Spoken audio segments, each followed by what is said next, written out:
Hey there everybody, it's Astronomer here with another TLT recap and analysis, and this time we're going to be tackling round 4 and predictions for round 5, which will be pretty short because it's only a few matches and one of them has already happened. So before we begin, let me start by saying that I did say last week that a lot of the matches were very close, and I think all of them will be very close in the future. Basically, I think most of the players from here on out are going to be at that top level. I think maybe round 5 might be the last one, but be excited, really excited for round 6, starting round 6 and forward, because that will be top 8, and that means that all matches will be in best of 5. So that's going to be very exciting. I also will be covering some of these matches closer because there are fewer now. So we can start here with Jaren versus Bandrizzle Lol. Bandrizzle Lol lost in 3 games, and I think one of the things that was really stood out to me was that he lost LC because of a relatively mediocre team choice. Um, he brought this very um, looked kind of outdated Webs team that included a Cranidos and Snubble, both of which are kind of suboptimal mons in my opinion. Cranidos has a lot of power, but it has huge drawbacks because it's got a very mediocre offensive typing and it's held back by the fact that it doesn't really have that high speed. So even though it has a high attack stat, it doesn't really compete with the other attackers in the tier, like for example Ghastly and Abra, because while Webs kind of is supposed to enable it, you should still have the Pokemon be good on its own, and then also be able to use Webs like Ghastly and Abra, for example. Those Pokemon are very good at taking advantage of Webs more so than, um, you know, the less traditional mons in general. Um, and he just cleanly lost that to an Abra. Uh, and then he did lose, I believe, in mono in the other game. But Jaren took that in 3 games. Um, and he is still going to be a force to be reckoned with, but in his next round, he's going to be playing against GXE, who had a really good showing against Frisso. Although the games were definitely in GXE's favor in terms of luck, it is still very impressive to be able to take 2 games. He got double glare paras against Frisso in Ubers, but it looks like for matchup he had a really good matchup because he had Lunala versus not very good answers and a Zygarde versus not very good answers. So Friso definitely looked in a bad position from the start in that game, but um, it's possible he could have won, but it just wasn't really in the cards, especially after the double glare para with Pex onto the Zygarde, and because of that, he definitely would lose from that position, which is unfortunate. So GXC does win that one, and also in the other game, he missed a Seed Flare, which was very important in the doubles game, and that probably would have brought it to game 3, because I think the doubles game was definitely going to be in Frisso's favor, and he brought a kind of scummy team, which I also lost to in doubles. But yeah, that was unfortunate. But GXC took that one into, and I think, um, GXC has been playing very well, and I think he's going to be one of the players to look out for, and I think that he can definitely beat Jaren in the next round. Um, but it's good props to him because I definitely didn't think he would be able to take doubles. Um, and then next is Nat versus Siphicon. Siphicon actually took RU, and I think he should have won this series if he had played cleaner. In mono, he had basically had the win, but then he lost to some unclean play. There's a crit at the end. I think he should have won that if he had played cleaner, though. And he had basically what he wanted as the matchup, I think, because he had the Sharpedo into Psychic, and I just wish that he could have played that cleaner because that definitely could have been a series that he could have won. But that kind of proves my point about Siphicon. He has always done this kind of crucial misplays. And although he did beat Nat in RU, that was like a lot to do with matchup and stuff. So I think like this series really proved a few things to me. One, like Siphicon is exactly the player I thought he was, and two, Nat is exactly, or Nat is actually beatable in RU if you can get a good enough matchup, which is 100% possible. So I think players like Ham and Frisso and some of these other guys can definitely take games from Nat if they are put in a position to win. Um, I think that should be demonstrated with Ham, especially. And I think Ham versus Nat is going to be a very fun series in round six. But Ham beat me in 2 games as well. Similar to GXD's game, those 2 games were in Ham's favor slightly. I don't want to complain about luck too much, but they were definitely like most of the hacks were in, or like hacks, quote unquote, were in his favor. Not to say that he wouldn't have won without them anyway, as I think he was favored in the LC game, regardless, basically. And then the doubles game, I probably won at the end, but that would have only brought it to game 3 in RU where he was favored anyway. So like I don't really see, like I'm not like salty about the series for sure, but I would have liked to see what like a cleaner series. I guess me and him always have kind of series that are determined by some like bullshit stuff that happens a lot, honestly. Um, it goes back and forth. Sometimes he gets luckier, sometimes I get luckier, and we play a lot in tournaments, so it just happens. And I'm just gonna try to like keep my head up and do well in the rest of the tournament because I still do hope to do well in the tournament in general. Principal Tacos beat Young, Dumb, and Woke, which was a big win for him, especially because he thought he couldn't win. But he did take NU and I believe LC. Actually, I think it was one of the first matches of the week. Um,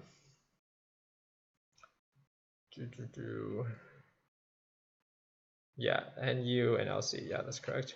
And I think he played well, and I think Principal Tacos is definitely one of the players that has continued to play better throughout his run, and has been like one of the rising stars of Tours Room as he's continued to get better and better and better throughout his time here. And I think his ego problem is getting better too, which is always a good thing because I think it shows signs of maturity, which is kind of what you want to see, especially from these younger players. You always kind of feel like you're the best when you first start out. But when you kind of see the people above you, I think it's good to take a step back and be able to recognize and be a little bit more humble, and that's kind of where you can improve the most. But I do really like that Principal Tacos is doing better. Young Dumb Wook had a pretty good run, and although kind of disappointing for the expectations he had coming in, I think he's definitely going to be a player if he sticks around the tournaments or towards room scene that he can definitely make some more noise in future BLTs or TLTs depending on if he wants to continue to be within our scene. Obviously, he has like access to like better tournaments in the sense of competition, but if he wants to, he can stay around, and that he would be quite good for our scene. SMB beat Ars9 in some close games. There was definitely some back and forth in the PU game, I believe, was the other game. Let's see. I believe it was PU.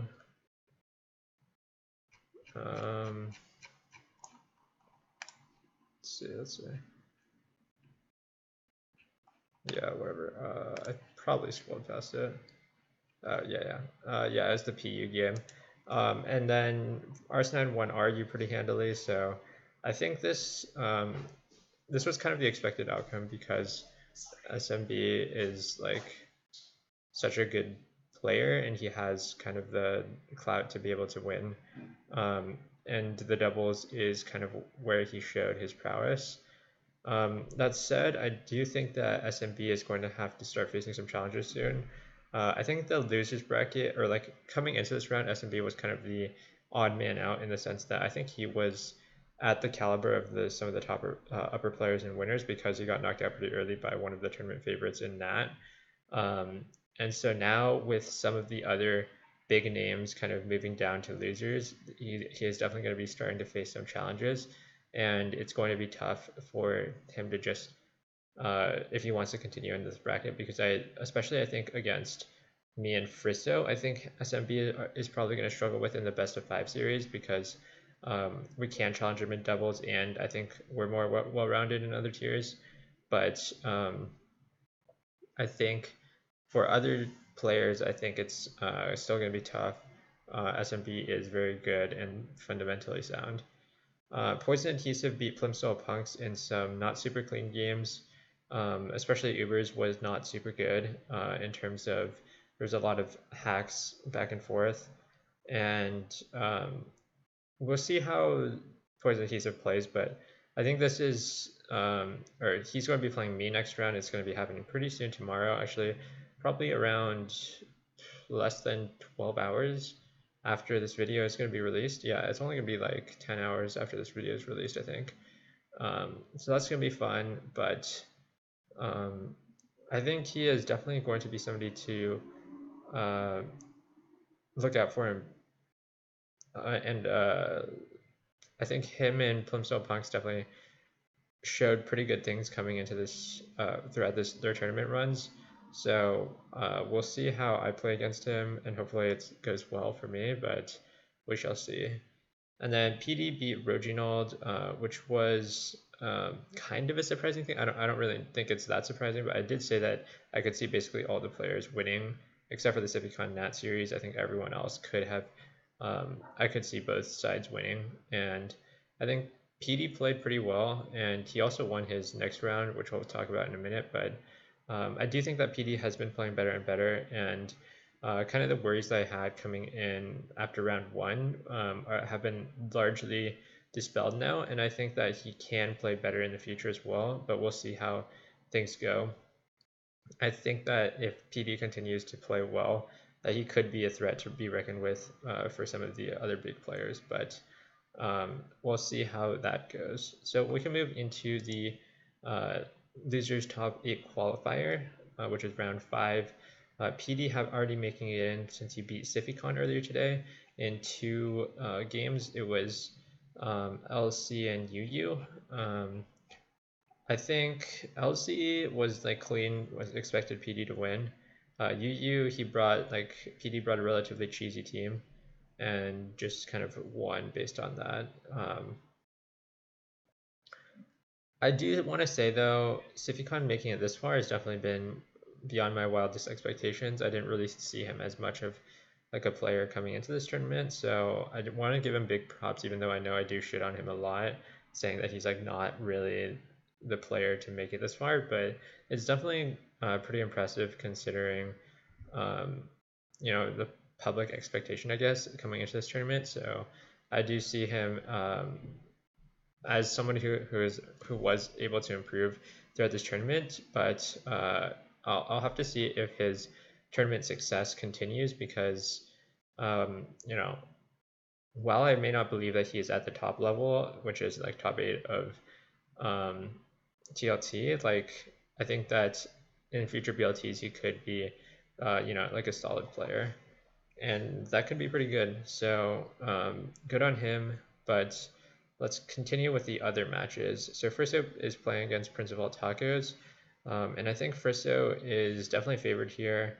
The final round before best of 3, so this is the one that Principal Tacos really needs to win. But the thing is, Frisso is definitely going to be very tough for him, as he is not only going to be able to be as good, if not like I think he's probably as good at NU as Principal Tacos, and the other 2 tiers are even going to be tougher. With first, they're probably going to look doubles or OU or something, and it's going to be able to really be capitalize on that against Principal Tacos. And I think that this one should be Frisso's to lose. sorry about that. And my bad.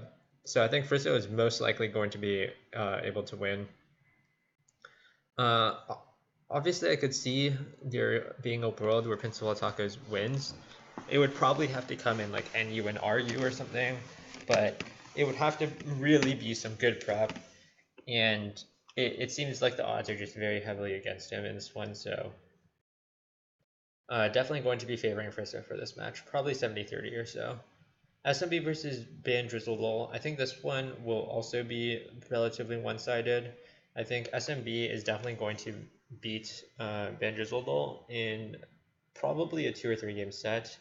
The main thing about playing against SMB is that you really have to beat him in his 2 other tiers.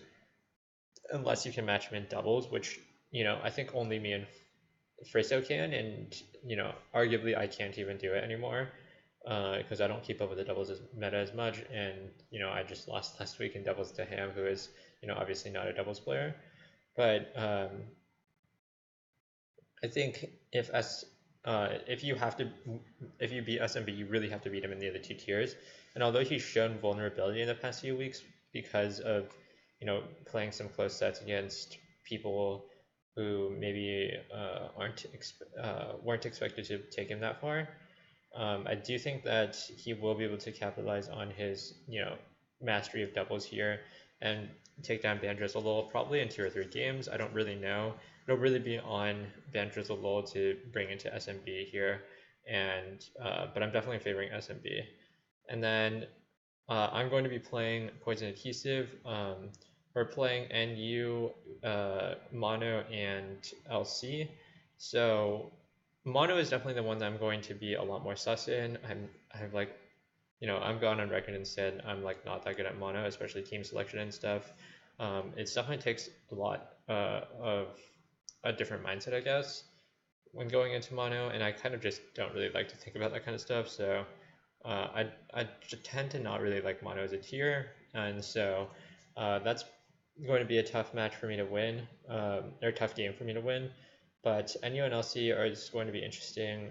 We'll see how these games play out tomorrow, but after this round, it will go into best of fives, which is something I'm looking forward to if I can make it past this round.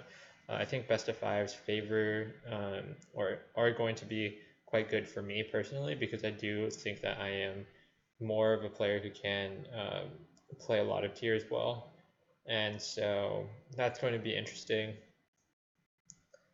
So I do hope I can make it there, and top 8 would be quite interesting in general because there's going to be basically all good players left at that point. 4 winners, 4 losers. It's Jaren, GXC, Nat, and Ham in winners, and then PD in losers, and then the winner of my match. And most likely, if everything goes according to my prediction, it's going to be Friso and SMB, which is a pretty stacked bracket, honestly, for just the top 8. So that's going to be really fun. And that's about it for this video. I hope you guys enjoyed. I don't really have that much else to say other than I'm like very excited for all of the TLT stuff that's going to be happening, and I just want to play my match in. Hopefully everything goes well, and if you enjoyed this video, I hope you leave a like and subscribe, and if you didn't, then I don't know why you're still watching, because yeah, and thank you guys for watching.